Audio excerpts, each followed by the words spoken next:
সংবাদ সবাইকে স্বাগত জানাচ্ছি। আমি ফিরোজ তোহা। শুরুতেই সংবাদ শিরোনাম। শুরুতেই জানাবো এই মুহূর্তে হাতে পাওয়া সর্বশেষ গুরুত্বপূর্ণ বাংলা আপডেট সংবাদ। ৫ লাখ লিফলেট বিলি করেছে বিএনপি। কি আছে এতে? প্রিয় দর্শক, আপনারা জানেন উপজেলা নির্বাচনকে কেন্দ্র করে বিএনপি আবারও ভোট বর্জন করেছে এবং এই ভোট বর্জনকে কেন্দ্র করে তারা ইতিমধ্যেই ৫ লাখ লিফলেট বিলি করেছে। ঠিক কী কারণে এই ৫ লাখ লিফলেট বিতরণ করা হয়েছে এ বিষয়ে থাকছে একটি বিস্তারিত আলোচনা। ভিডিওটি না টেনে দেখতে থাকুন। এবারে জানাবো মানব পাচার আইনের আরেক মামলায় child and old age care আশ্রমের চেয়ারম্যান মিল্টন সমাদ্দারকে গ্রেপ্তার দেখিয়েছেন আদালত। জানাবো ফিলিস্তিনিদের উপর ইসরায়েলি আগ্রাসনের বিরুদ্ধে যুক্তরাষ্ট্রের আন্দোলনকারীদের উপর নিপীড়নের প্রতিবাদ জানিয়ে আওয়ামী লীগ সাধারণ সম্পাদক ওবায়দুল কাদের বলেছেন, সত্য কথা বলায় যুক্তরাষ্ট্রের আঘাত লাগলে আমাদের কিচ্ছু করার নেই। এদিকে স্ত্রীসহ উমরা পালন করেছেন বিএনপির মহাসচিব মির্জা ফখরুল ইসলাম আলমগীর।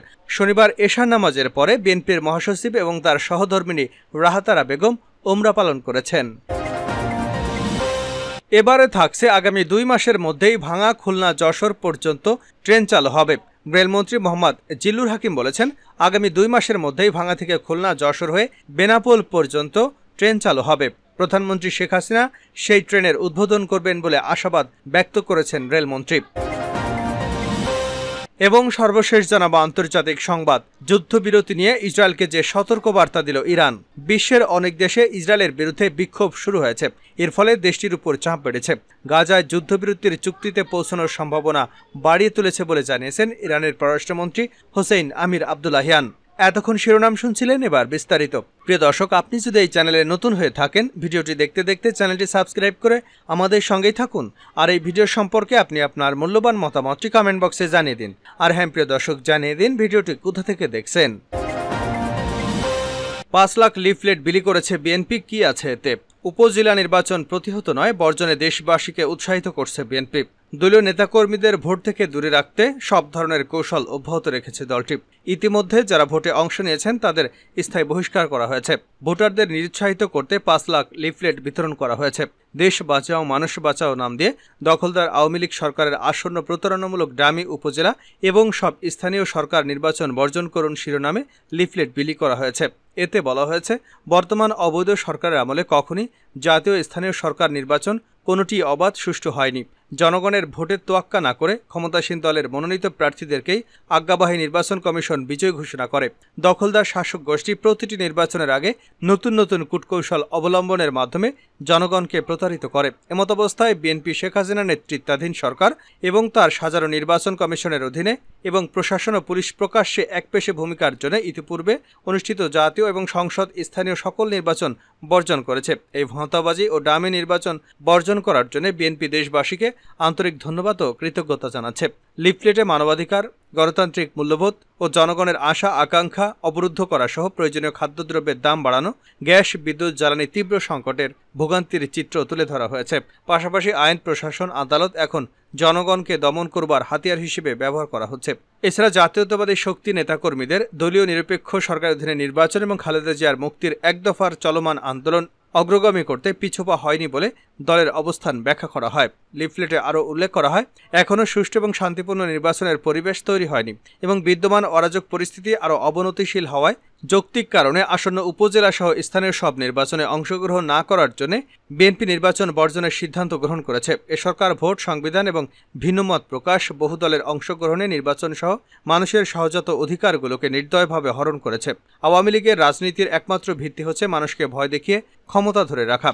সহিংস সন্ত্রাসের ব্যাপক বিস্তারের ফলে এই অবৈধ সরকারের অপরাজনীতি এবং নির্বাচনী প্রহসনের অংশীদার না হওয়ার বিষয়ে দৃঢ় প্রতিজ্ঞ বিএনপি গণতন্ত্র পুনরুদ্ধারের চলমান আন্দোলনের অংশ হিসেবে 8 মে থেকে শুরু হওয়া সব ধরনের উপজেলা পরিষদ নির্বাচন সহ সব স্থানীয় সরকার নির্বাচন বর্জন করতে জনগণের প্রতি উদাত্ত আহ্বান জানাচ্ছে। গণতন্ত্র পুনঃপ্রতিষ্ঠার এই লড়াই ন্যায়সঙ্গত বলেই বিজয় অবশ্যম্ভাবী ও অনিবার্য। মানব পাচারের মামলায় গ্রেপ্তার মিল্টন সমাদ্দার।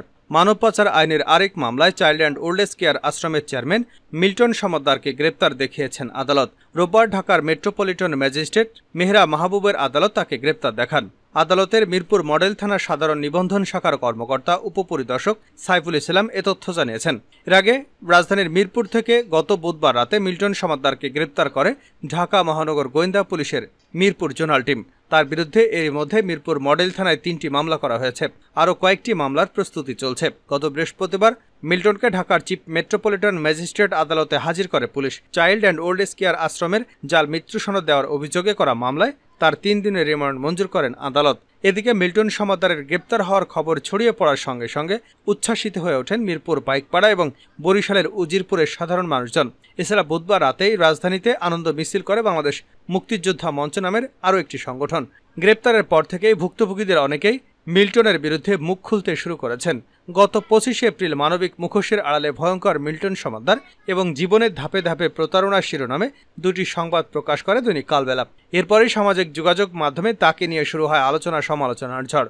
মুখ খুলতে শুরু করেন ভুক্তভোগীরা। এরপর মাঠে নামেন ডজন ডজন সাংবাদিক। উঠে আসে তার একের পর এক ভয়ঙ্কর প্রতারণা আর অপকর্মের তথ্য। প্রসঙ্গত সামাজিক যোগাযোগ মাধ্যম ফেসবুকে 1,60,00,000-এর বেশি অনুসারী রয়েছে মিল্টন সমাদ্দারের। অভিযোগ রয়েছে বিশাল অনুসারীদের কাজে লাগিয়ে তার মূল টার্গেট ছিল বিভিন্ন মানবিক কাজ প্রচার করে মোটা অঙ্কের টাকা আদায় করা।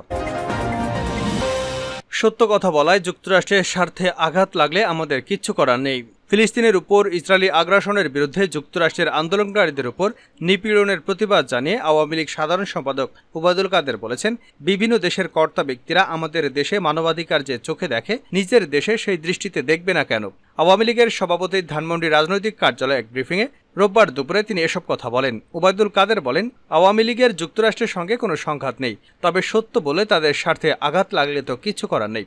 ভিয়েতনাম যুদ্ধের সময় যুক্তরাষ্ট্রের কলম্বিয়া বিশ্ববিদ্যালয় সহ বিভিন্ন বিশ্ববিদ্যালয় প্রতিবাদ দমনে যে আচরণ করা হয়েছিল, একই রকম নির্মম আচরণ এখন করা হচ্ছে। তিনি আরও বলেন, আমাদের দেশের মানবাধিকার নিয়ে তারা কথা বলে, আমরা কি এসব নিয়ে কথা বলতে পারবো না? আমাদের দেশে তারা যে দৃষ্টিতে মানবাধিকার দেখে, সে দৃষ্টিতে নিজের দেশে দেখবে না কেন? তাদের সঙ্গে আমাদের বন্ধুত্ব নেই এমন কথা তো আমরা বলিনি। দেশের অর্থনৈতিক সংকট নিয়ে ওবায়দুল কাদের বলেন, যুদ্ধের কারণে বিশ্বের যে অর্থনৈতিক সংকট চলছে তা বাংলাদেশেও আছে। বাংলাদেশ এর প্রভাব থেকে মুক্ত নয়। যেমন দ্রব্যমূল্যের যে চাপ, তা তো অস্বীকার করবার উপায় নেই। উমরা পালন করছেন ফখরুল দম্পতি। সস্ত্রীক উমরা পালন করেছেন বিএনপির মহাসচিব মির্জা ফখরুল ইসলাম আলমগীর। শনিবার এশা নামাজের পরে বিএনপির মহাসচিব এবং তার সহধর্মিণী রাহাতারা বেগম উমরা পালন করেছেন। রোববার বিএনপির মিডিয়া সেলের সদস্য শাহরুল কবির খান বিষয়টি নিশ্চিত করেছেন। তিনি বলেন, মহাসচিব স্যার শনিবার এশা নামাজের পর উমরা পালন করেন। উমরা পালনের যেসব আনুষ্ঠানিকতা আছে, যেমন তাওয়াফ করা, সাফা মারওয়ায় সাই করা প্রভৃতি কাজ সম্পন্ন করেছেন। মসজিদুল হারাম বা হারাম শরীফে ওনারা নামাজ আদায় করেছেন। মহাসচিব মসজিদুল হারামে নামাজ আদায় করেন। এ সময় তিনি বাংলাদেশ এবং দেশের জনগণের পাশাপাশি সমগ্র মুসলিম উম্মার অব্যাহত শান্তি, সমৃদ্ধি এবং অগ্রগতি কামনা করে দোয়া করেন। বিএনপি চেয়ারপারসন বেগম খালেদা জিয়া, ভারপ্রাপ্ত চেয়ারম্যান তারেক রহমান সহ দলের লক্ষ লক্ষ নেতাকর্মীর জন্য আল্লাহ রাব্বুল আলামিনের কাছে রহমত চেয়ে দোয়া করেছেন বিএনপি মহাসচিব। তিনি জানান, এখন ওনারা মক্কায় আছেন। ওনারা মক্কার বিভিন্ন ঐতিহাসিক স্থানসমূহ যেমন আরাফাত ময়দান, মিনা মুজদালিফা, মোকামে ইব্রাহিম, জাবালে সাওয়ার, জাবালে রহমত, জাবালে নূর, জমজম কূপ, মসজিদে নামিরা, মক্কা জাদুঘর, জান্নাতুল মুআল্লা প্রভৃতি ঐতিহাসিক স্থানে যাবেন। এরপর আগামীকাল মক্কা থেকে জেদ্দায় যাবেন। আগামী 8 মে ঢাকার উদ্দেশ্যে রওনা হবেন বিএনপি মহাসচিব এবং তার স্ত্রী। সর্বশেষ জানাবো আন্তর্জাতিক সংবাদ। যুদ্ধবিরতি নিয়ে ইসরায়েলকে যে সতর্কবার্তা দিল ইরান। বিশ্বের অনেক দেশে ইসরায়েলের বিরুদ্ধে বিক্ষোভ শুরু হয়েছে। এর ফলে দেশটির উপর চাপ বেড়েছে। গাজায় যুদ্ধবিরতির চুক্তিতে পৌঁছানোর সম্ভাবনা বাড়িয়ে তুলেছে বলে জানিয়েছেন ইরানের পররাষ্ট্রমন্ত্রী হোসেইন আমির আবদুল্লাহিয়ান। শনিবার গাম্বিয়ার বানজুলে ইসলামিক কোঅপারেশন শীর্ষ সম্মেলনে তিনি এসব কথা বলেন। ওআইসির শীর্ষ সম্মেলনে আমির আবদুল্লাহিয়ান বলেন, এই সম্মেলনে ইসলামিক দেশগুলোতে টেকসই উন্নয়ন এবং গাজা যুদ্ধ বন্ধের দিকে বিশেষ মনোনিবেশ করেছে। ফিলিস্তিনের অধিকার পূরণ, গাজায় যুদ্ধ গণহত্যা বন্ধের জন্য যথাযথ ব্যবস্থা নেওয়া হবে বলে আশা প্রকাশ করেন তিনি। ইরানের পররাষ্ট্রমন্ত্রী বলেন, আমাদের উচিত গাজাবাসীদের জন্য মানবিক সাহায্য পাঠানো এবং তাদের বসবাসের জায়গায় যাতে কেউ দখল করতে না পারে তার জন্য ব্যবস্থা নেওয়া। পররাষ্ট্রমন্ত্রী বলেন, বর্তমান আঞ্চলিক সংকট সমাধানে সহায়তার জন্য সবার মধ্যে সমন্বয়ের জন্য বানজুলে বেশ কয়েকটি চুক্তি হয়েছে। উল্লেখ্য, 7 অক্টোবর হামাসের হামলার প্রতিশোধ হিসেবে সেদিনই গাজার বিরুদ্ধে নজিরবিহীন ও নির্বিচার বিমান হামলা শুরু করে ইহুদিবাদী ইসরায়েল। পরবর্তীতে স্থল বাহিনীতেও এতে যোগ দেয়। এই আগ্রাসনে গত 7 মাসে অন্তত 34,622 জন ফিলিস্তিনি নিহত হয়েছেন, যাদের বেশিরভাগই নারী ও শিশু। ইসরায়েলের এই নির্বিচার হত্যাযজ্ঞের বিরুদ্ধে কলম্বিয়া বিশ্ববিদ্যালয়ে বিক্ষোভ শুরু হয়েছে। পরে তা ছড়িয়ে পড়ে সারা দেশে এবং অন্যান্য দেশের বেশ কিছু শিক্ষা প্রতিষ্ঠান ইতিমধ্যে এই বিক্ষোভে যোগ দিয়েছে।